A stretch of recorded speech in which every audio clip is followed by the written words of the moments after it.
Tablighi news and بیانات YouTube channel Tablighi news and بیانات YouTube channel آپ کی پیدائش کو بیان کرتا ہوں، چونکہ 12 ربیع الاول کو آپ تشریف لے۔ جمہور کا قول 12 ربیع الاول، اور بھی اقوال ہیں، لیکن یعنی جمہور علماء، تمام دنیا کے اکثر علماء 12 ربیع الاول ہی کو آپ کا مولد قرار دیتے ہیں۔ 8 کا قول بھی ہے، 9 کا قول بھی ہے، 10 کا بھی ہے، لیکن جمہور علماء عرب و عجم 12 پر اکثر کا اتفاق ہے، لہٰذا اسی کو ہی ساری دنیا میں خوشی کا دن سمجھا جاتا ہے، بنایا جاتا ہے، منایا جاتا ہے۔ تو میں چونکہ اکثر سفر میں ہوتا ہوں، یہ بہت عرصے کے بعد پہلا موقع ہے، میں پاکستان میں ہوں، ورنہ 12 ربیع الاول مختلف ملکوں میں ہر جگہ اللہ کے فضل سے لوگوں کو دیکھا، بڑے ذوق شوق سے آپ کی یاد میں مختلف طرح سے لوگ اس خوشی کا اظہار کرتے ہیں۔ تو پیر کی رات، پیر کی صبح، 12 ربیع الاول، اصحاب فیل کا واقعہ کچھ 6 ماہ ہو چکے ہیں، 22 اپریل 571 عیسوی، اور صبح کے 4:20۔ یہ 4:20 میں اس لیے کہتا ہوں کہ 22 اپریل کو مکہ میں صبح صادق کو 4:20-22 پر ہوتی ہے۔ پہلے سے اعلان ہو رہے ہیں کہ ہمارے نبی آ رہے ہیں، من انفسکم، قبیلہ قریش میں سے آ رہے ہیں، اور سب سے اعلیٰ خاندان ہاشم میں سے آ رہے ہیں۔ تو آپ کے پاس اس وقت شفا بنت اسود، یہ عبد الرحمن بن عوف رضی اللہ تعالیٰ عنہ کی والدہ ہیں، یہ بطور دایا کے، لیڈی ڈاکٹر کے، حضرت آمنہ کے ساتھی، آمنہ بنت وہب، یہ بنو زہرہ میں سے ہیں۔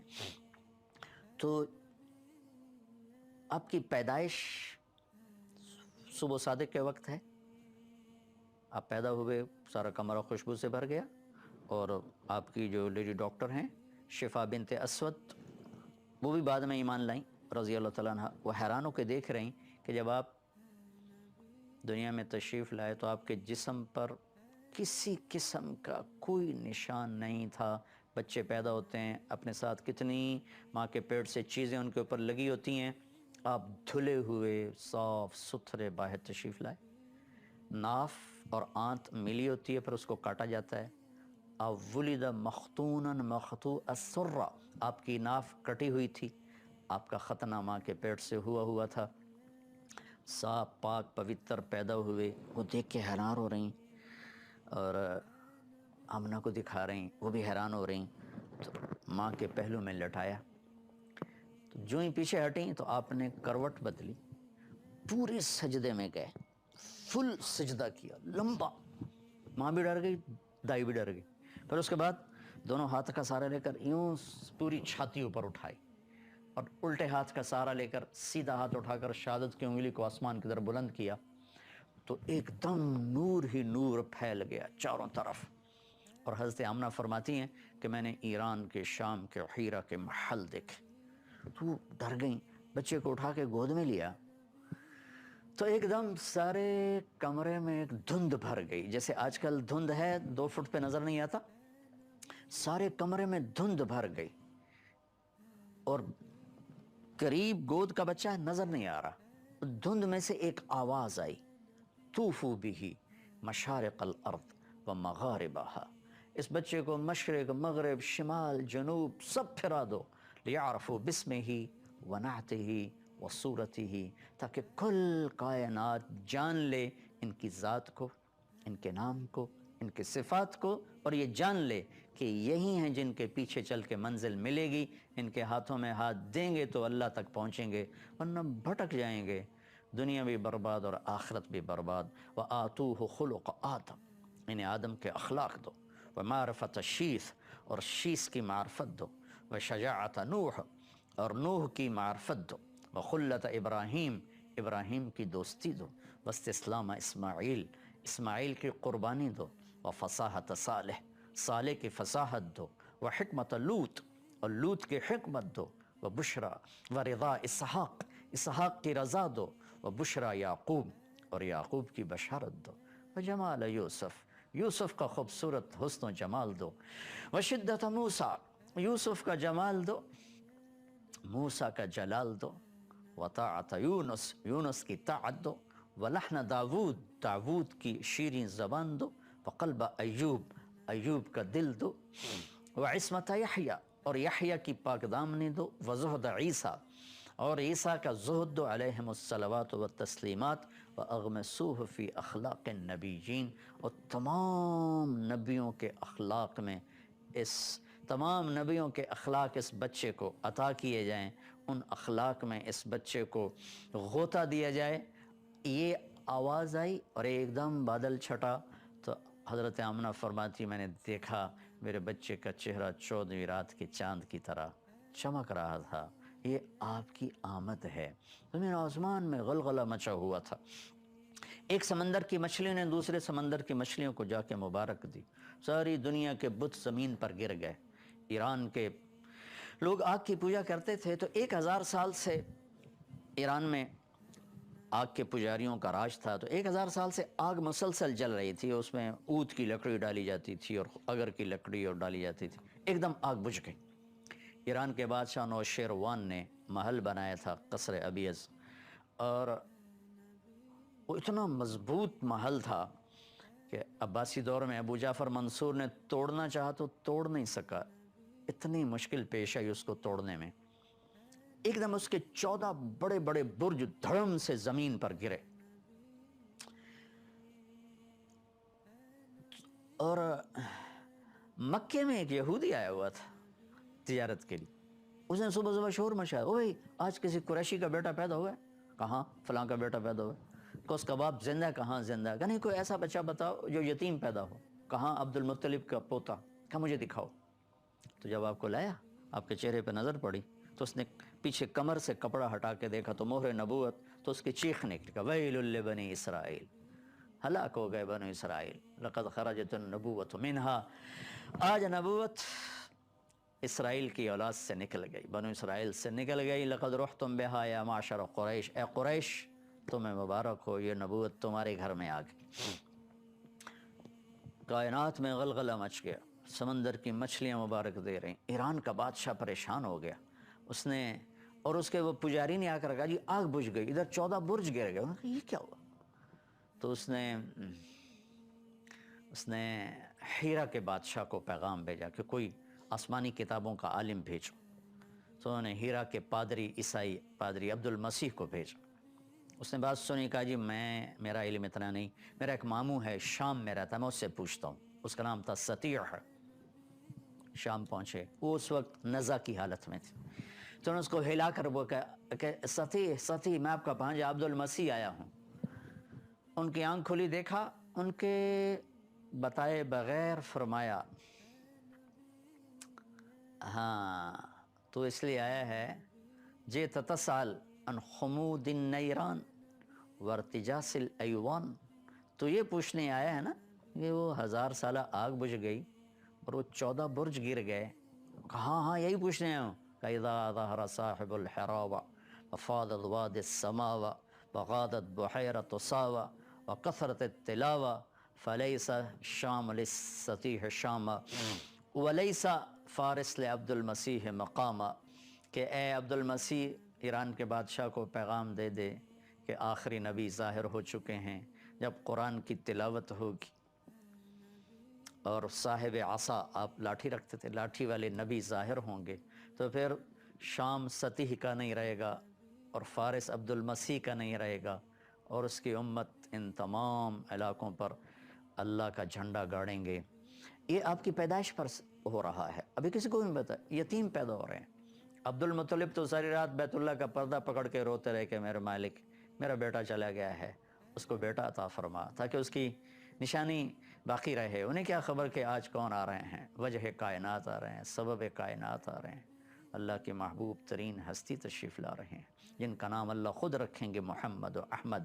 آپ نے فرمایا میرے اللہ نے میرے 10 نام رکھے، میں محمد، میں احمد، میں ماحی، میں حاشر، میں عاقب، میں فاتح، میں خاتم، میں ابو القاسم، میں طٰہٰ، میں یاسین۔ اور قرآن میں جاؤ تو شاہد، مبشر، نذیر، داعی اللہ، سراج منیر، عزیز، حریص علیکم بالمؤمنین رؤوف رحیم، المزمل، المدثر، طٰہٰ، یاسین۔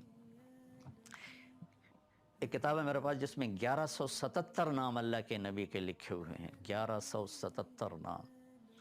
1177 بھی تھوڑے ہیں، جن کی صفات کی کوئی حد نہ ہو ان کے لیے 1177 چھوڑ 11 لاکھ ہوں تو بھی وہ تھوڑے ہیں۔ تو یہ تو وہ ہیں جو علماء نے جمع کیے مختلف جگہوں سے، پھر پرانی کتابوں سے اور مختلف اس کے مصادر مآخذ سے۔ تو من انفسکم کو بتا رہا ہوں، من انفسکم، ایسے پیدائش میں ایسے غیبی نظام، ہستی میں ایسے غیبی نظام، ذات میں ایسے غیبی نظام، اخلاق ایسے عالی شان، ذات ایسی عالی شان، اور ختم نبوت کا تاج سر پہ سجایا، اخلاق عالی، سخاوت عالی، محبت۔ من انفسکم، ایسے پیدائش میں ایسے غیبی نظام، ہستی میں ایسے غیبی نظام، ذات میں ایسے غیبی نظام، اخلاق ایسے عالی شان، ذات ایسی عالی شان، ختم نبوت کا تاج سر پہ سجایا، اخلاق عالی، سخاوت عالی، محبت عالی، درگزر عالی۔ حسن و جمال کیا تھا؟ عظیم الہامہ، خوبصورت سر، بڑا رجل الشعر، گنگریالے بال، ان فرقت عقیقت و فرق و الا فلا، کبھی مانگ نکالتے تھے کبھی نہیں نکالتے تھے، کبھی سیدھی کنگھی کبھی مانگ۔ یجاوز شعرہ شحمت اذنیہ، عام طور پر بال کان کی لو کے برابر ہوتے تھے، کبھی گردن تک کبھی کندھوں تک، یہ کبھی کبھی، لیکن اکثر آپ کا مستقل معمول جہاں تک یہاں تک، کبھی مانگ نکالتے تھے کبھی نہیں نکالتے تھے۔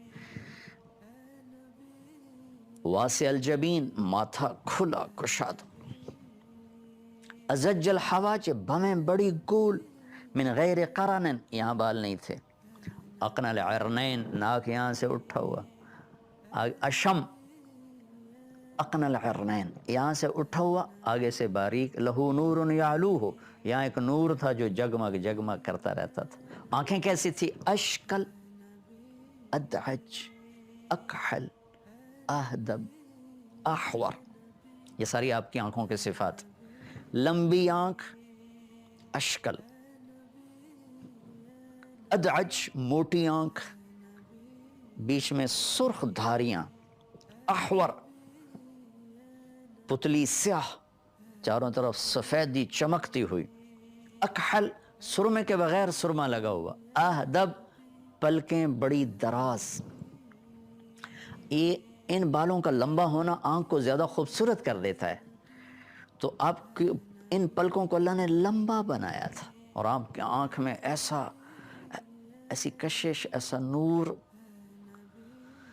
تھا، جب آپ آنکھ اٹھا کے دیکھتے تھے پھر کوئی آپ کو دیکھ نہیں سکتا تھا، اس لیے آپ کے دیکھنے کی یہ عادت تھی، آپ یوں دیکھتے تھے، نظر آ رہا ہوگا آپ کو، کنکھیوں سے دیکھتے تھے۔ کبھی کبھی ایسے آنکھ اٹھاتے تھے تو سارے صحابہ یوں ہو جاتے تھے، صرف 2 آدمی اس وقت آپ کو دیکھ سکتے تھے، ایک عمر، ایک ابو بکر، اس کے علاوہ کوئی آپ کے چہرے پہ نظر نہیں ڈال سکتا تھا۔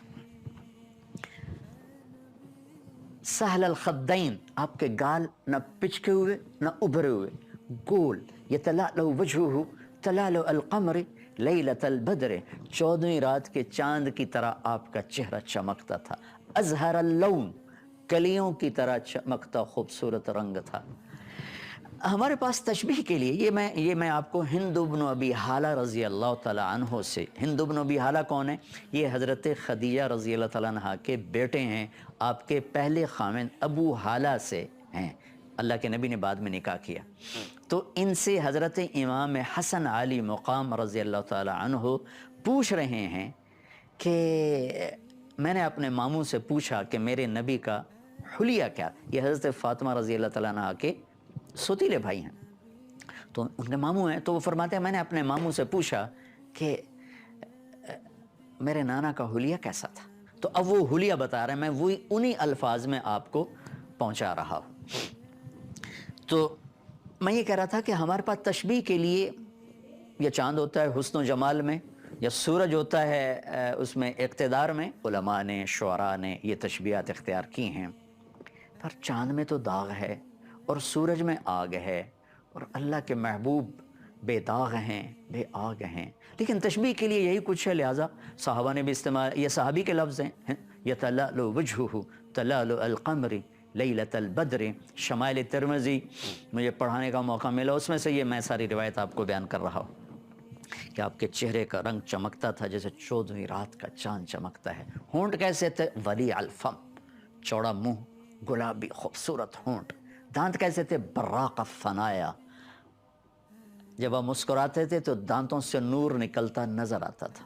مفلج الاسنان، یہ اور یہ دانت ان میں خلا تھا، بالکل جڑے ہوئے نہیں تھے۔ اشنب، دانت ایسے بالکل گولائی میں تھے، آگے پیچھے نہیں تھے۔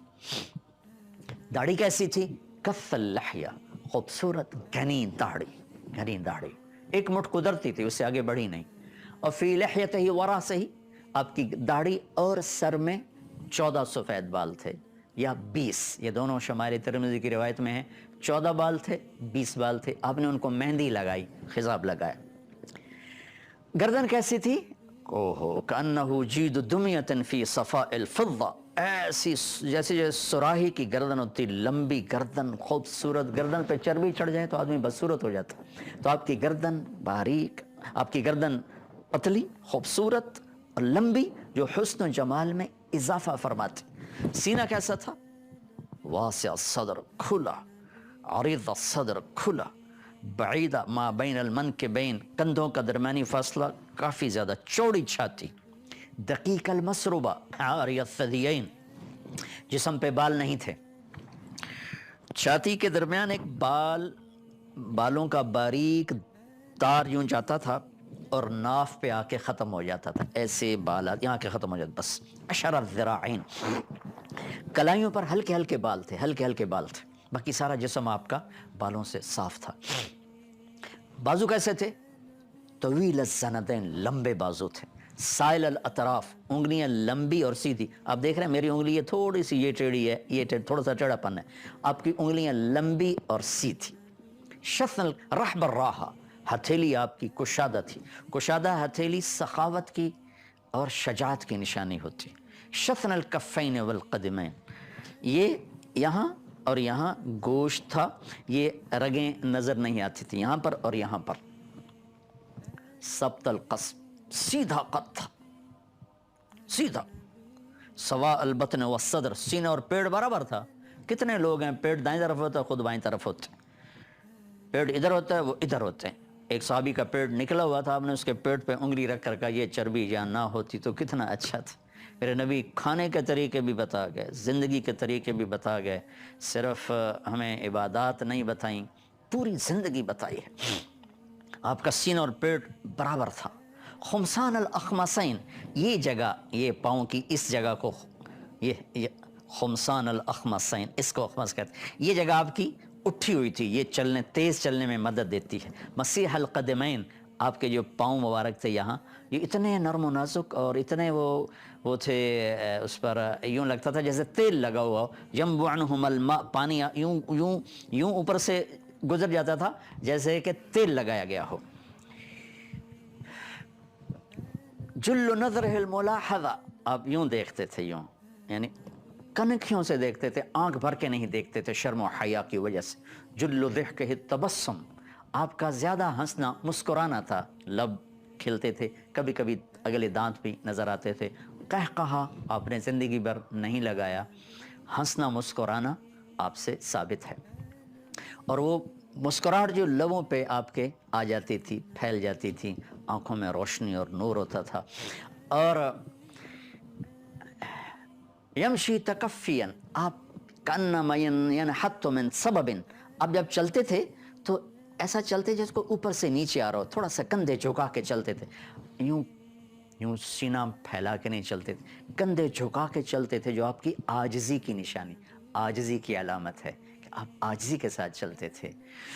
اور امت کو بھی عاجزی کا سبق دیا کہ من تواضع للہ رفعہ اللہ، جو تواضع اختیار کرے گا اللہ اسے اونچا کرے گا۔ من تکبر وضعہ اللہ، جو تکبر کرے گا اللہ اسے ذلیل و خوار کرے گا۔ اور مجلس میں آپ کے بیٹھنے کی شکل یہ تھی، آپ چوکڑی مار کے بیٹھتے تھے، اور ایک آپ کی عادت تھی بات کرتے ہوئے یہ سیدھے ہاتھ پر الٹے ہاتھ کا انگوٹھا مارتے تھے، بات کرتے کرتے یوں ہاتھ جھولی میں رکھے ہوتے تھے اور میں تھوڑا سا اٹھا کے دکھا رہا ہوں تاکہ سب اس کو دیکھ سکیں، لیکن ہوتا یوں تھا، یہ یہاں ہوتا تھا ایسے بیٹھے بیٹھے گفتگو بھی فرماتے تھے اور اس طرح فرماتے رہتے تھے. اور کبھی محفل میں آپ نے پاؤں لمبا نہیں کیا، کبھی بھی. لمبی مجلس ہے چھوٹی ایسی بیٹھتے تھے. کبھی کسی کو انگلی کا اشارہ کر کے نہیں بلایا بلکہ پورے ہاتھ کا اشارہ فرماتے تھے. کبھی محفل میں کسی کا نام لے کر اس کی برائی کو بیان نہیں کیا. زندگی بھر عبداللہ بن ابی جیسے منافق کا بھی ممبر سے نام لے کر اس کی برائی کو بیان نہیں کیا. جب آپ کو کوئی بلاتا تھا تو آپ صرف گردن سے نہیں دیکھتے تھے.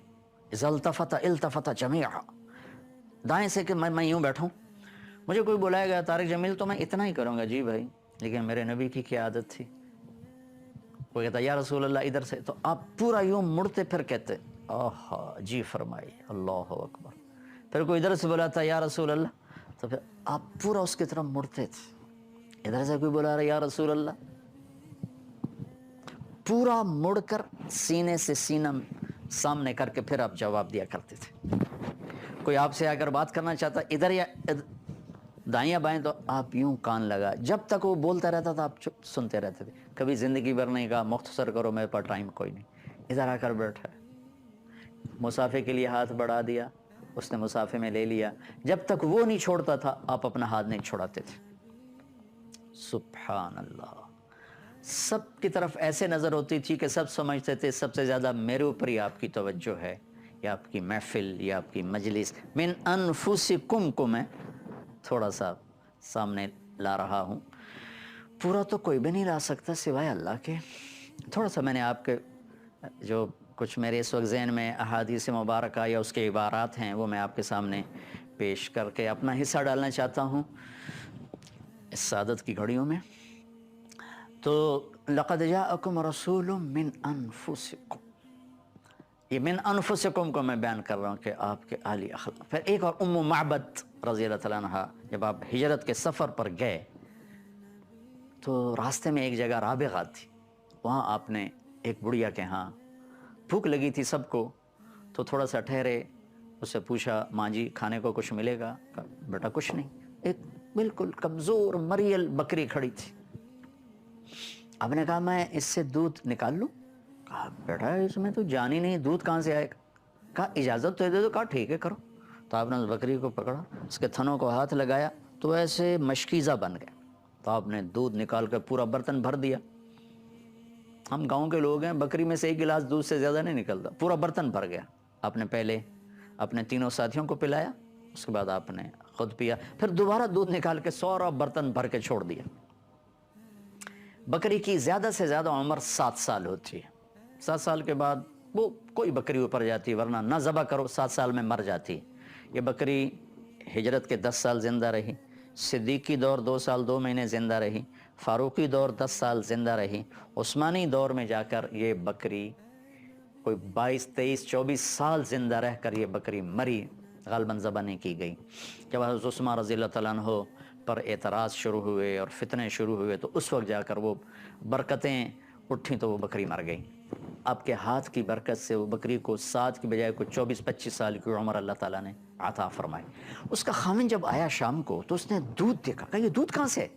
کہا یہ بکری سے. کہا پاگل ہو گئی، بکری میں تو ایک قطرہ دودھ نہیں. کہا یہ مسافر آئے تھے، ان میں ایک نوجوان تھا بڑا خوبصورت، اس کے ہاتھ میں برکت تھی. وہ کہنے لگا ان عتیلی، کیسا تھا بتاؤ تو صحیح. تو اب یہ ام معبد کی ایک روایت ساتھ شامل کر رہا ہوں.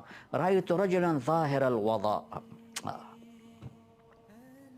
میں نے ایک نوجوان دیکھا صاف ستھرا، ابلج الوجه، چمکتا چہرہ،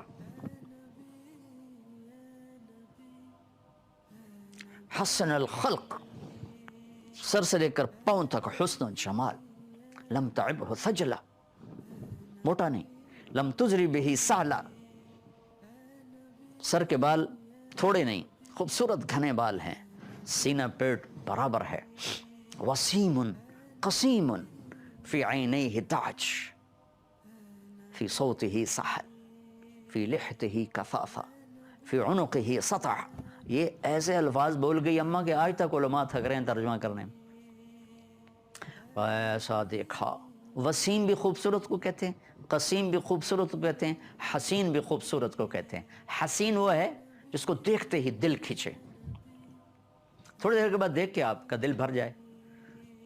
قسیم وہ ہے، قسیم جس کا، حسین صرف چہرے کی خوبصورتی سے متعلق ہے، قسیم کہتے ہیں جو چہرے کے ساتھ جسم کا ہر حصہ خوبصورت ہو، ہاتھ پاؤں سینہ پیٹ انگلیاں ہر چیز اس کی حسین ہو، اس کو کہتے ہیں قسیم۔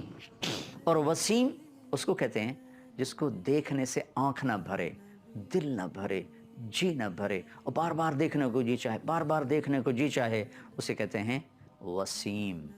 تو وہ کہنے لگی وسیم بھی تھے، حسین بھی تھے، قسیم بھی تھے، دیکھتے ہی دل پہ اثر، چہرے کی نورانیت نے کھینچا، پھر پورے وجود پہ نظر پڑی تو ہر حصہ حسین و جمیل، پھر دیکھنے سے جی نہیں بھر رہا۔ وسیم کائنات میں ایک آئے ہیں، ایک، وہ ہیں محمد الرسول اللہ صلی اللہ تعالی علیہ وسلم۔ آواز میں جادو، روب، کشش،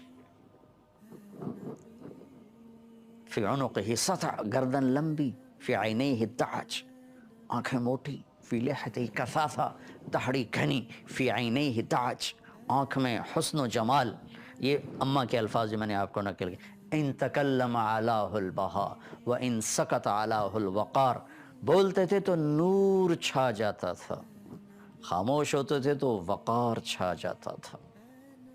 من انفسکم، میں نے تھوڑا سا آپ کو بیان کیا ہے، آپ کے عالی اخلاق، آپ کی درگزر، اللہ کے واسطے اللہ کے نبی کی سیرت پڑھیں تاکہ آپ کے سامنے اپنے محبوب کی زندگی آئے۔ آپ کے تمام معجزات عالی شان ہیں، لیکن آپ کے اخلاق آپ کا سب سے عظیم معجزہ ہے، اور امت کو یہی آپ نے سبق دیا، لا ترجعوا بعدی کفارا یضرب بعضکم رقاب بعض۔ آخری جملہ ہے آپ کے آخری خطبے کا، میرے بعد کافر نہ بن جانا۔ کافر بننے کی کیا تفسیر کی؟ ایک دوسرے کے گلے کاٹنے نہ لگ جانا، ایک دوسرے کے گلے کاٹنے نہ لگ جانا۔ وہاں افریقہ کے اس حصے میں لقد جاءکم رسول من انفسکم پڑھا جاتا ہے، یہ دونوں طرح ٹھیک ہیں، لقد جاءکم رسول من انفسکم، ہم پڑھتے ہیں من انفسکم، وہاں میں نے قرات سنی من انفسکم، اور دونوں قرات بڑے ائمہ کی ہیں۔ تو اس سے ایک اور خوبصورت مطلب سامنے آیا جو میں ابھی آپ کے ساتھ شیئر کر کے ختم کرتا ہوں اپنی بات کو، کہ میرے اللہ کہہ رہے ہیں ایسا عالی خاندان کوئی دکھا دو، انفس، انفس نفیس، ایسا کوئی تم میں جو سب سے زیادہ نفیس ہیں ان میں نے اپنے حبیب کو بھیجا ہے۔ اب ایک حدیث بتاتا ہوں، میرے نبی نے فرمایا، اللہ نے، ان اللہ تخیر القبائل، چھانٹی کی قبائل کی، فاختار العرب، اس میں سے عرب کو نکالا، ثم تخیر العرب، پھر اللہ تعالیٰ نے عرب کی چھانٹی کی، فاختار مدر، اس میں سے مزر کو نکالا اور اس کی اولاد کو، ثم تخیر مدر، پھر مدر کی چھانٹی کی، فاختار قریش، پھر قریش کو نکالا، ثم تخیر قریش، پھر قریش کی چھانٹی کی، فاختار ہاشم، پھر ہاشم کو نکالا، ثم تخیر ہاشم فاختارنی فانا خیرکم ابا و نفسا، پھر اللہ نے ہاشم کی اولاد کو چھانٹا اور اس میں سے میرا انتخاب کیا، اور اہل البیت اور آل الرسول، پھر تو انتہا کر دی ہے۔ کون بیان کرے گا آپ کی شان کو؟ سب سے عالی خاندان عرب، عرب میں سب سے عالی مدر، مدر میں سب سے عالی قریش، قریش میں سب سے عالی ہاشم، ہاشم میں سب سے عالی محمد الرسول اللہ صلی اللہ تعالی علیہ وسلم، اور آپ کی برکت سے پھر آپ کا خاندان، آپ کی آل، اہل البیت، آل علی، اولاد علی، اولاد جعفر، اولاد عقیل، اولاد عباس رضی اللہ تعالیٰ عنہم، ان چار مقدس ہستیوں کی اولاد کو اہل البیت کہا جاتا ہے، آل الرسول کہا جاتا ہے، ان پر صدقہ زکوٰۃ حرام ہے، ان کو ہدیہ دیا جاتا ہے، اہل البیت کو زکوٰۃ نہیں دی جاتی، ان کی شان کے خلاف ہے۔ صدقے کی کھجوریں آئی پڑی تھی، حضرت حسن نے ایک اٹھا کے منہ میں ڈالی، اب اپنے ایسے کیا، اور ایک دم ان کے منہ سے وہ نکال لی، کہا نہیں بیٹا ہم صدقہ نہیں کھاتے۔ اور سلمان فارسی کو اس کے آخری استاد نے بتایا تھا کہ اس نبی کی نشانی ہے کہ وہ صدقہ نہیں کھائیں گے، ہدیہ کھائیں گے، اور ان کے کندھے پر مہر نبوت ہوگی۔ تو جب آپ تشریف لائے تو سلمان فارسی امتحان کے لیے گئے، کہا کہ یہ صدقے کی کھجوریں ہیں، تو آپ نے صحابہ سے کہا کھاؤ بھائی، خود نہیں کھائی۔ اگلے دن گئے، کہا یہ ہدیے کی کھجوریں ہیں، تو آپ نے خود بھی اٹھائی اور صحابہ سے بھی فرمایا کھاؤ بھائی۔ تو اہل البیت پر زکوٰۃ نہیں، ان کو پوری امت کے ذمے ہے کہ ان میں اگر کوئی غریب اور فقیر ہے تو ان کو ہدیہ دیا جائے، زکوٰۃ نہ دی جائے۔ اللہ تعالیٰ نے یہ بہت عالی خاندان بنایا ہے۔ ایک واقعہ آپ کو سناتا ہوں جو ابن جوزی رحمۃ اللہ علیہ نے کتاب البر والصلہ میں لکھا ہے۔ اس سے آپ کو اندازہ ہوگا کہ اس خاندان کی قیمت کیا ہے، قدر کیا ہے، عظمت کیا ہے۔ جنت کی وراثت تو ملی ہوئی ہے۔ سیدہ شباب اہل الجنت الحسن والحسین۔ ہرات میں ایک سادات خاندان کے نوجوان فوت ہو گئے۔ ان کی بیوی اپنی بچیوں کو لے کر سمرقند ہجرت کر گئیں کہ کوئی اسباب معیشت نہیں تھے ہرات میں۔ تو وہاں پتہ کیا کوئی سخی سردار ہو، تو پتہ چلا ایک مسلمان بڑا سخی سردار ہے اور ایک مجوسی آگ کا پجاری بڑا سخی سردار۔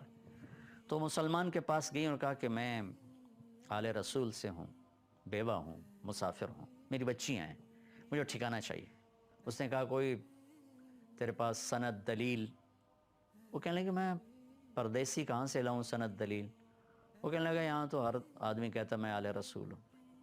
تو چلی گئی مجوسی کے پاس، آگ کا پجاری، کہا میں مسلمانوں کے نبی کے خاندان سے ہوں، پردیس میں ہوں، ٹھکانہ چاہیے۔ اس نے ایک دم اپنی بیوی کو ساتھ بھیجا، جہاں بچیاں انہوں نے مسجد میں بٹھائی تھیں، لے کر اپنے گھر آ کے سمرقند ٹھنڈا علاقہ ہے، کھانا کھلایا، سلایا۔ رات کو جو مسلمان سردار نے خواب دیکھا، جنت میں خوبصورت عالی شان محل ہے سونے چاندی کا، دروازے پر اللہ کے نبی کھڑے ہیں۔ یہ پوچھتا یا رسول اللہ یہ محل کس کا ہے؟ تو آپ نے فرمایا یہ ایک ایمان والے کا ہے۔ تو انہوں نے عرض کی یا رسول اللہ میں بھی ایمان والا ہوں۔ تو آپ نے فرمایا اپنے ایمان پہ کوئی دلیل پیش کر۔ تو ایک دم گھبرا گئے۔ پھر آپ نے بڑے غصے سے فرمایا کہ میری بیٹی تیرے پاس چل کر آئی، تو اس سے دلیل مانگنے لگا، سند مانگنے لگا، دور ہو جا میری نظروں سے۔ اس کی آنکھ کھلی تو اس کی چیخ و پکار، وہ کہاں گئی وہ عورت، وہ بچیوں والی کہاں گئی؟ پتہ چلا کہ وہ تو لے گیا آگ کا پجاری۔ تو ننگے پاؤں ننگے سر بھاگ دوڑ دوڑ دوڑ دوڑ دروازے پہ دستک دی۔ وہ باہر نکلا، کیا ہوا؟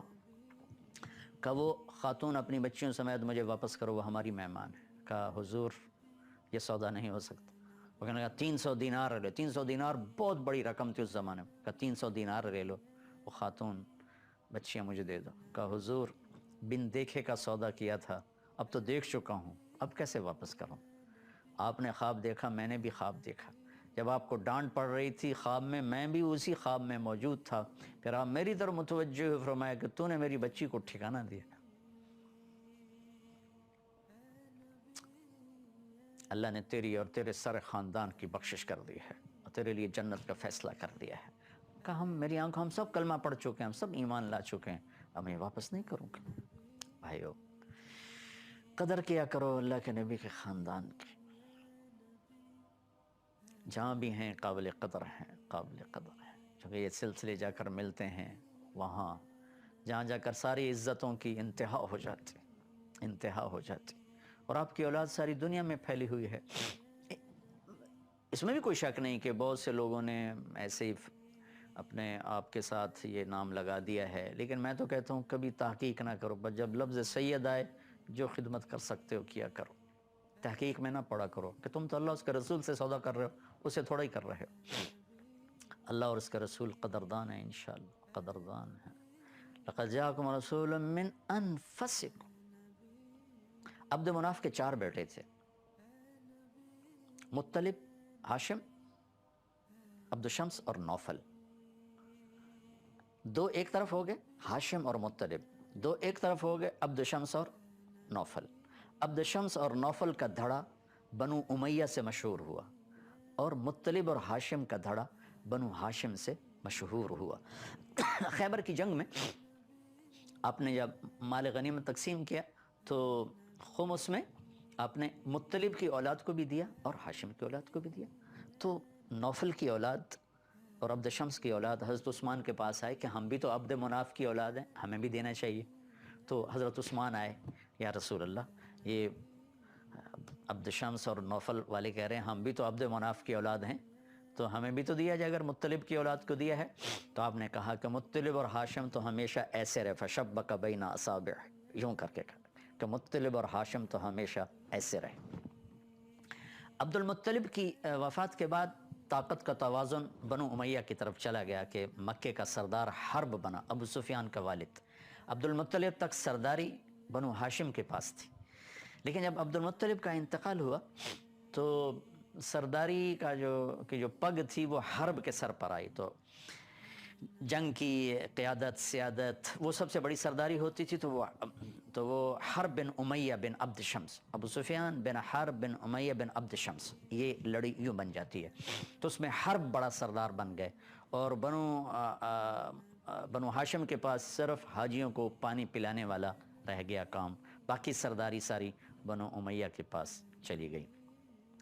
تو من انفسکم, سب سے عالی خاندان, سب سے اعلیٰ خاندان. آپ نے فرمایا قیامت کے دن ہر نسب ٹوٹ جائے گا لیکن میرا نسب باقی رہے گا. وَسَأَبُلُّهَا بِبَلَالِهَا, میں اپنے نسب کو پانی لگاؤں گا. كُلُّ سَبَبٍ مُنْقَطِعٌ إِلَّا سَبَبِي وَنَسَبِي, ہر رشتہ ٹوٹ جائے گا قیامت کے دن لیکن میرا رشتہ باقی رہے گا. میں اپنے رشتہ داروں کو پانی پہنچاؤں گا, پانی لگاؤں گا. دیکھو بھائیو, کسی بھی مسلمان کو حقیر نہ جانو, چاہے کتنا ہی برا کیوں نہ ہو. پتہ نہیں کب اللہ اس پر اپنی نظر کرم فرماتے اور میں اسے حقیر جان کر ذلیل و خوار ہو جاؤں. اپنے عیب دیکھو, تجھے کیوں فکر ہے اے گل دلے صد چاک بلبل کی, تو اپنے پیرہن کے چاک تو پہلے رفو کر لے. دھن رے دھنی اپنی دھن پرائی دھنی کا پاپنا پن, تیری روئی میں چار بنولے سب سے پہلے ان کو چن. میرے استاد مولانا جمشید صاحب رحمۃ اللہ علیہ یہ شعر بہت پڑھا کرتے تھے. کہہ رہے بھائیو اپنے عیب دیکھا کرو اوروں کے عیب نہ. یہ پرانی اردو ہے, ترجمہ یہ ہے کہ اپنے عیب دیکھو اوروں کے عیب نہ دیکھو, تو اللہ کے محبوب اور مقرب بن جاؤں گی. اوروں کے عیب دیکھنے سے آدمی اللہ کی نظروں سے گر جاتا ہے. اور ہمارے یہاں تو صرف عیب ہی نہیں دیکھے جاتے, جھوٹے الزام بھی ہیں, بہتان بھی ہیں. عدالتوں میں چلے جاؤ, اتنے جھوٹے کیس بنے ہوئے ہیں کہ اللہ اکبر اللہ اکبر. ایک جج کہہ رہے تھے کہ پاکستان کو ڈبونے میں صرف لاہور کی جو عدالتوں میں ظلم ہو رہا ہے وہی کافی ہے. ایک جج نے کہا, جج کے الفاظ ہیں, میرے الفاظ نہیں, میں صرف نقل کر رہا ہوں. میرے نبی نے تو کہا تھا کہ میرا امتی ہر گناہ کر سکتا ہے لیکن ایک جھوٹ نہیں بول سکتا, ایک دھوکہ نہیں دے سکتا. سارا ملک جھوٹ اور دھوکے کا شکار ہو گیا. لَقَدْ جَاءَكُمْ رَسُولٌ مِّنْ أَنفُسِكُمْ, عالی خاندان, سب سے نفیس خاندان, سب سے بڑا خاندان. سارے خاندانوں پر جن کی سرداری کی مہر لگ گئی ہے, اللہ نے ان کو دنیا میں پھیلا دیا ہے. تو ہم اللہ کے نبی کی نسبت سے قدر کریں گے, ہم تحقیق میں نہیں پڑھیں گے واقعی ہے یا نہیں ہے. کچھ ان کی خدمت کر سکتے ہو کر دو. تو آپ کی برکت سے آپ کے خاندان کو عزت ملی, بلندی ملی, بڑائی ملی, جنت کی سرداریاں ملی. آپ کی بیگمات واحد بیگمات ہیں جن کو اللہ تعالیٰ نے ازواجہ امہاتہم کا لقب دیا کہ میرے نبی کی بیویاں ساری امت کی مائیں ہیں. اور آپ کی برکت سے یہ عزت ملی, وَلَا أَن تَنكِحُوا أَزْوَاجَهُم مِّن بَعْدِهِ أَبَدًا. ہر آدمی کے مرنے کے بعد اس کا نکاح ٹوٹ جاتا ہے, عدت کے بعد اور شادی کر سکتی, لیکن میرے اللہ نے کہا میرے نبی کے دنیا سے پردہ کرنے کے بعد بھی یہ نکاح باقی ہے, ان سے کوئی شادی نہیں کر سکتا. اور پھر اللہ تعالیٰ نے فرمایا اپنے حبیب سے, وَلَا أَن تَبَدَّلَ بِهِنَّ مِنْ أَزْوَاجٍ وَلَوْ أَعْجَبَكَ حُسْنُهُنَّ. اے میرے محبوب آپ بھی اب ان کو طلاق نہیں دے سکتے, یہی آپ کی بیویاں ہیں. آپ نے حضرت حفصہ رضی اللہ تعالیٰ عنہ کو ایک طلاق دی, جبریل آ گئے, یا رسول اللہ تعالیٰ فرما رہے ہیں یہ آپ کی جنت کی بیوی ہیں, آپ ان سے رجوع فرمائیں. اور دوسرا فرمایا, ایک وجہ یہ بتائی, دوسرا یہ بتائی کہ اگر آپ نے ان کو طلاق دی تو میرے عمر کو بڑا دکھ ہوگا. اس کا دکھ دور کرنے کے لیے آپ ان سے رجوع فرمائیں۔ تو اللہ تعالیٰ نے کتنے طریقوں سے اپنے حبیب کے بیگمات کو مقام بخشا اور بتایا کہ امت کی مائیں ہیں، آپ کی بیویاں ہیں آپ کے جانے کے بعد بھی، اور ان سے نکاح کوئی نہیں کر سکتا، اور آپ بھی میرے نبی ان کے بعد اب کوئی شادی نہیں اور کر سکتے، نہ آپ ان کو طلاق دے سکتے۔ اور نبیوں کو نام سے آپ کو اللہ تعالیٰ نے آپ کے ٹائٹل سے پکارا ہے، یا ایہا النبی، یا ایہا الرسول، یا ایہا المزمل، یا ایہا المدثر۔ اللہ نے آپ کی رات کا ذکر کیا، قم اللیل الا قلیلا۔ اللہ نے آپ کے دن کا ذکر کیا، ان لک فی النہار سبحا طویلا۔ اللہ نے آپ کے اخلاق کا ذکر کیا، انک لعلی خلق عظیم۔ اللہ نے آپ کے چہرے کو ذکر کیا، فول وجہک شطر المسجد الحرام۔ آپ کی زبان مبارک کا ذکر کیا، لا تحرک بہ لسانک۔ آپ کی آنکھوں کا ذکر کیا، ما زاغ البصر وما طغى۔ آپ کے ہاتھ کا ذکر کیا، لا تجعل یدک۔ گردن کا ذکر کیا، مغلولۃ الی عنقک۔ آپ کے سینے کا ذکر کیا، الم نشرح لک صدرک۔ آپ کی کمر کا ذکر کیا، الذی انقض ظہرک۔ آپ کے دل کا ذکر کیا، نزل بہ الروح الامین علی قلبک، علی قلبک۔ آپ کے اندر کے سینے کے غم کا ذکر کیا، فلا تذهب نفسک علیہم حسرات۔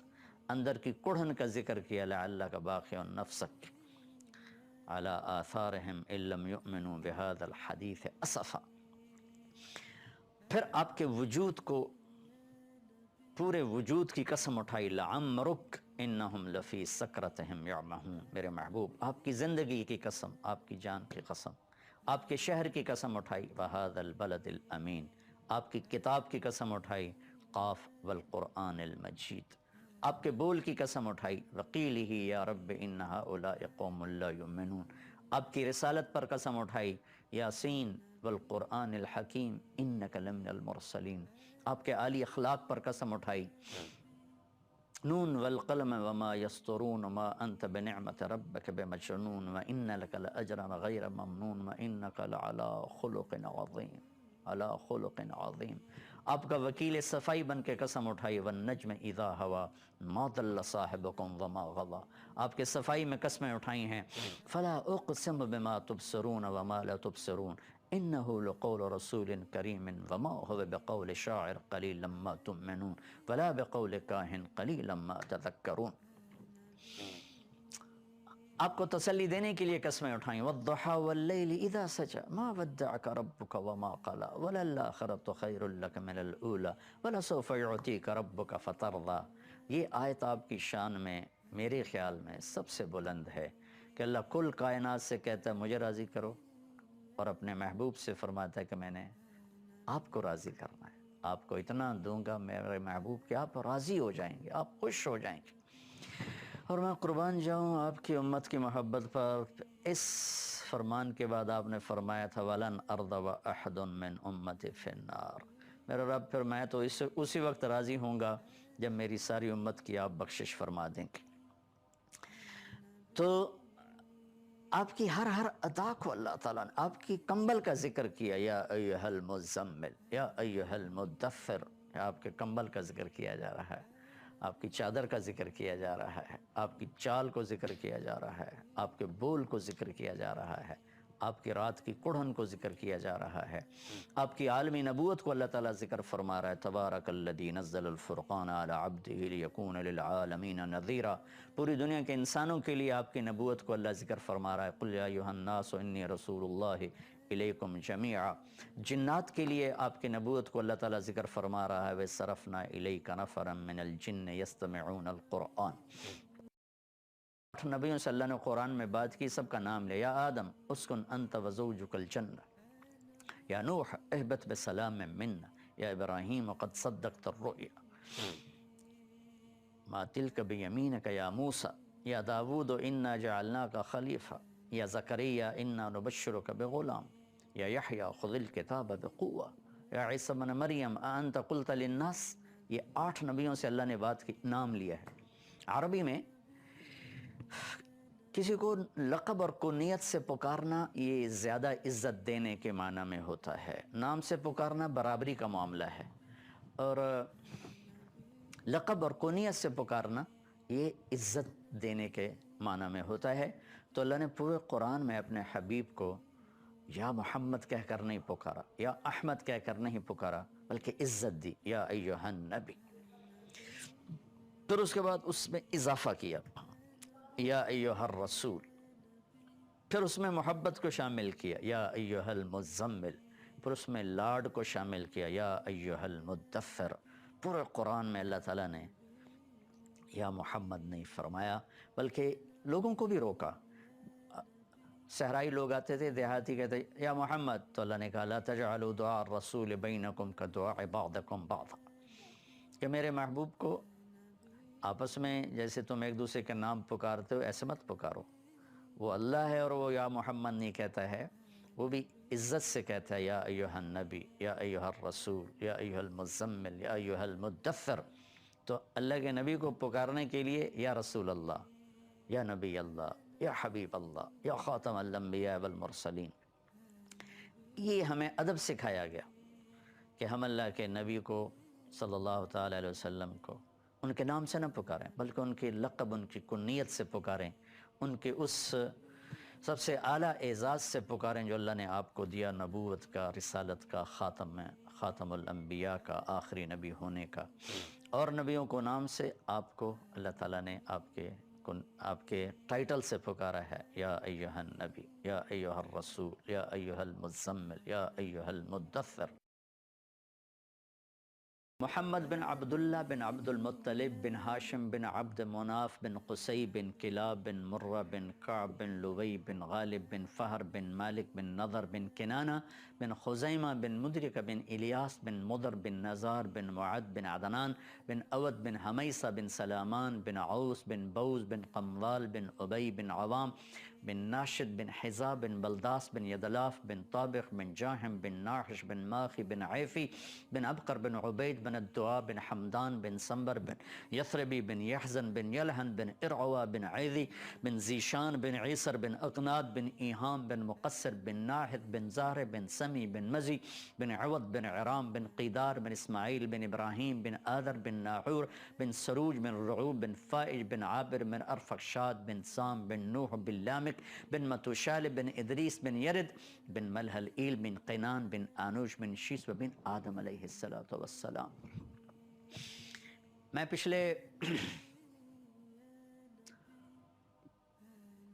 کوئی 10-12 سال سے اللہ کے نبی کا یہ نسب ہر بیان میں، ہر تقریر میں پیش کرتا ہوں، بیان کرتا ہوں۔ جب میں روضہ مبارک پہ حاضری دیتا ہوں، جب سے میں نے یہ یاد کیا، میں جب آپ کو سلام پیش کرتا ہوں تو میں اس طرح سلام پیش کرتا ہوں، الصلاۃ والسلام علیک یا رسول اللہ، الصلاۃ والسلام علیک یا حبیب اللہ، الصلاۃ والسلام علیک یا نبی اللہ، الصلاۃ والسلام علیک یا رسول اللہ بن عبداللہ بن عبد المطلب بن ہاشم بن عبد مناف بن قصی بن کلاب بن مرہ بن کعب بن لوی بن غالب بن فہر بن مالک بن نضر بن کنانہ بن خزیمہ بن مدرکہ بن الیاس بن مضر بن نزار بن معاد بن عدنان، آخر تک میں سارا یہ بیان کرتا ہوں۔ یہ تصور مجھے کہاں سے آیا؟ میرا تعلق ایک قدیم ذمہ دار گھرانے سے ہے، تو وہ ہماری کچھ، پھر ہم دریا راوی کے کنارے پر رہتے ہیں۔ جتنے بھی دریاؤں کے کنارے پر رہنے والے لوگ ہیں، بہت لڑائی مار کٹائی، جھگڑے، لڑائیاں، چوری چکاری، چوریاں کروانی، دشمنی پر چوریاں کروانی، اس قسم کا ماحول۔ اور پھر ہمارے خاندانی مراثی جن کو 10-12 پیڑھیاں یاد ہوتی تھیں، ان کا ایکشن ہوتا تھا، جو ہی ڈیروں میں آتے، سرداریاں قائم، سر بخت دی خیر، دیر آباد، یہ ان کا سٹائل ہوتا ہے۔ جو پنجاب کے کلچر کو سمجھتے ہیں وہ میری بات کا بڑا مزہ لیں گے، جو نہیں سمجھتے تو ان کے سامنے ایک صورتحال آ جائے گی۔ تو ان مراسیوں کا کوئی کام نہیں ہوتا، صرف آ کے جھوٹی تعریف کرتے ہیں، پیسے بھی لے کر جاتے ہیں، گندم بھی لے کر جاتے ہیں، ہر ضرورت، بیمار ہو جائیں علاج بھی کرواتے ہیں، سارا کچھ۔ میں جب بھی جاتا ہوں ہمارے سارے مراسی آتے ہیں، ملتے ہیں، میری جتنی کوئی بساط ہے اس کے مطابق میں ان کی خدمت بھی ضرور کرتا ہوں۔ تو ان کا وہ اسٹائل آتے ہی یہاں ان کا ہاتھ ہوتا ہے، سرداریاں قائم، سر بخت دی خیر، ڈیرے سلامت، میاں اللہ بخش میرے باپ کا نام، میاں اللہ بخش دے ڈیرے کا ہے، میاں عنایت علی دے، میاں گانے دے، میاں جانے دے، پتہ نہیں کہ ان کو نام آتے مجھے نہیں آتے. میں نے اللہ کے نبی کی پیڑھی یاد کی ہے. میرے بھائی نے پرانے جو ہمارے پری پارٹیشن تھے وہ رجسٹر وغیرہ زمینوں کے، ان میں سے نام نکلوائے تو 16 نام نکلے ہیں. اس سے اوپر ملا کوئی نہیں، 16 نام ہیں. تو وہ 16 نام اس نے لکھوا کے نا کمرے میں لٹکائے. میں نے ان کو کئی دفعہ یاد کرنے کی کوشش کی، میں یاد نہیں کر، میں 16 نام یاد نہیں کر سکا. میں نے اپنے نبی کی پیڑھی کے 80 نام یاد کیے.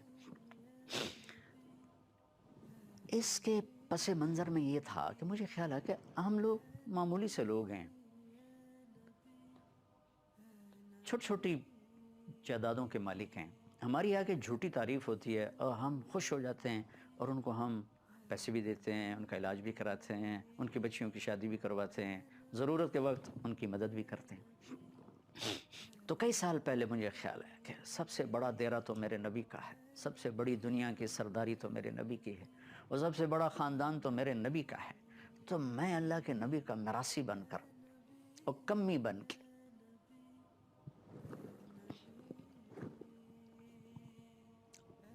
آپ کو جا کے سلام پیش کروں گا. بستے رہن دیرے آل رسول دے، اگر میں یہ وہاں جا کے صدا لگاؤں گا.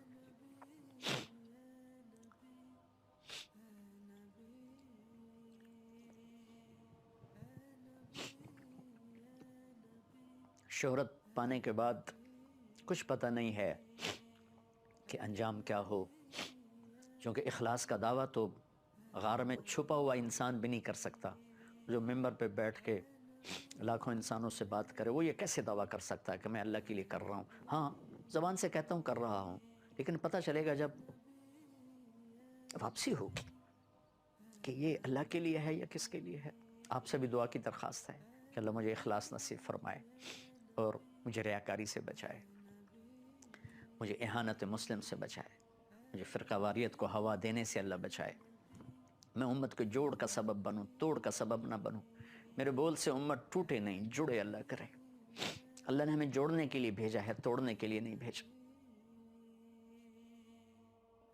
تو میں نے جا کے دربار پہ حاضری دی. میں نے کہا یا رسول اللہ، میں آج آپ کا مراثی بن کے آیا.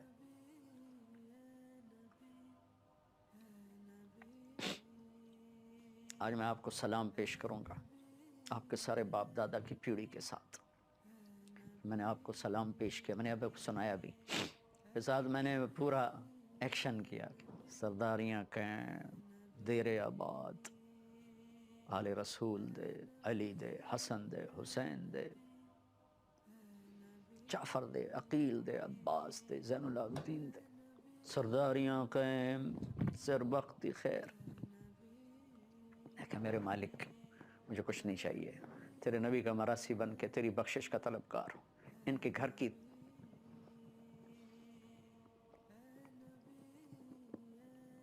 نوکری کر کے میں تجھ سے بخشش کا طلبگار ہوں. درگزر چاہتا ہوں، معافی چاہتا ہوں.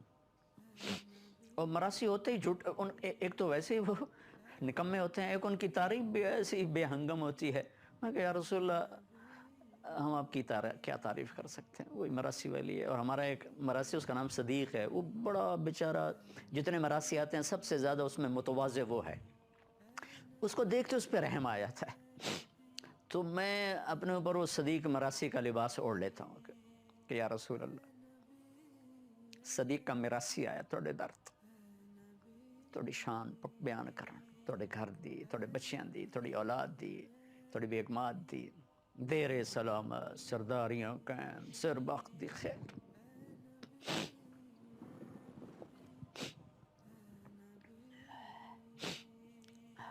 ہماری زبان میں جو مراثی ہیں، مراثی وہ جن کے وہ دیروں پر جاتے ہیں ان کے لیے پرب کا لفظ ہے. پرب، مراثی اور پرب یہ دو لفظ استعمال ہوتے ہیں ہماری زبان میں جو ہمارے ہاں بولی جاتی ہے، چناوڑی زبان. وہ کدے گیا ہوں جی، میں پر بھاں کول گیا ہوں. میں جب جا رہا تھا ہمارا ایک مراثی سڑک کے کنارے جا رہا تھا تو میں نے گاڑی روک لی. میں وہ کدے جاندہ پہ کہ جو پر بھاں کول جاندہ پہ منگن کوئی شے. تو پرب میں وہ سارے ذمہ دار آ جاتے ہیں جن سے ان کا تعلق ہوتا ہے، وہ صرف ہمارے پاس نہیں آتے، اوروں کے پاس بھی جاتے ہیں، کہیں سے کچھ ملتا ہے، کہیں سے کچھ ملتا ہے، کہیں سے کچھ ملتا ہے۔ تو میں پورا مراسی بن کہتا ہوں آپ سے بڑا پرب کوئی نہیں، مجھ سے نکما مراسی کوئی نہیں۔ مراسی بھی نکمے ہو کر جیبیں بھر کے جاتے ہیں، میں بھی آپ کا رب سے بخشش کا طلبگار ہوں، عافیت کا طلبگار ہوں۔ سر بقدی خیر، آل رسول دے دیر سلامت، آل محمد دے دیر سلامت۔ تو سب کے نام لیتا ہوں، یا رسول اللہ آپ کے دیر آباد رہیں، یا رسول اللہ امت کو آپ کی شفاعت نصیب ہو، آپ سب کی شفاعت فرمائیں، علی کے دیر آباد رہیں، حسن کے دیر آباد رہیں، حسین کے دیر آباد رہیں، جعفر کے دیر آباد رہیں، عقیل کے دیر آباد رہیں، زین العابدین کے دیر آباد۔ اور آپ کے عالی اخلاق کو بیان کیا جا رہا ہے، آپ کے کردار کو بیان کیا جا رہا ہے کہ آپ کے اخلاق پر اللہ نے قسم اٹھائی، نون والقلم وما یسطرون کے ذریعے، کہ مجھے قسم ہے قلم اور اس کی تحریر کی۔ اور آگے اخلاق کیا بیان کہ انک لعلی خلق عظیم، آپ بڑے عالی اخلاق ہیں، تمام اخلاق پر آپ چھائے ہوئے ہیں۔ میرے بھائی بہنوں، اپنے نبی کے اخلاق کا تھوڑا سا حصہ ہم لے لیں تو ہم امت بن جائیں۔ میں درد سے کہتا ہوں آج ہم امت نہیں رہے، ٹکڑوں میں فرقوں میں بٹ گئے، نفرتوں کا شکار ہو گئے۔ آ جاؤ اس ربیع الاول میں ہم یہ عہد کریں کہ ہم امت بن کے رہیں گے، اختلافی مسائل کو ہائے ہائے، یہ تو رہیں گے، صحابہ میں اختلاف ہوا، قیامت تک رہے گا اختلاف، لیکن محبت تو فرض ہے۔ واللہ لن تدخلوا الجنت حتی تؤمنوا، اللہ کی قسم تم جنت میں نہیں جا سکتے جب تک ایمان نہ لاؤ، اپنے نبی کا پاک فرمان سنو۔ ولن تؤمنوا حتی تحابوا، اور اس وقت تک تم ایمان نہیں لا سکتے، تمہارا ایمان قبول نہیں ہے جب تک تم آپس میں محبت نہ کرو۔ محبت تو کہیں دفنی ہو کے رہ گئی، نفرتوں کی آگ ہے جو بھڑک رہی ہے، اگر اللہ ہی بجھائے تو بجھائے۔ اور بھائی ہم اپنی جگہ پہ یہ عہد کریں کہ ہم محبتیں پھیلائیں گے، نفرتوں کو ہوا نہیں دیں گے، اختلاف رائے کو برداشت کریں گے، اختلاف رائے کے باوجود آپس میں محبت کریں گے، اللہ بھی خوش ہوگا، اللہ کا رسول بھی خوش ہوں گے۔ ہائے ہائے ہائے، اور دنیا تک ایک مثبت پیغام جائے گا، مثبت پیغام جائے گا۔ لن تدخلوا الجنت حتی تؤمنوا، ایمان لاؤ گے تو جنت میں جاؤ گے، ولن تؤمنوا حتی تحابوا، محبت کرو گے تو ایمان والے بنو گے، نفرتوں کی آگ بڑھ گئی گی تو ایمان جل کے راکھ ہو جائے گا۔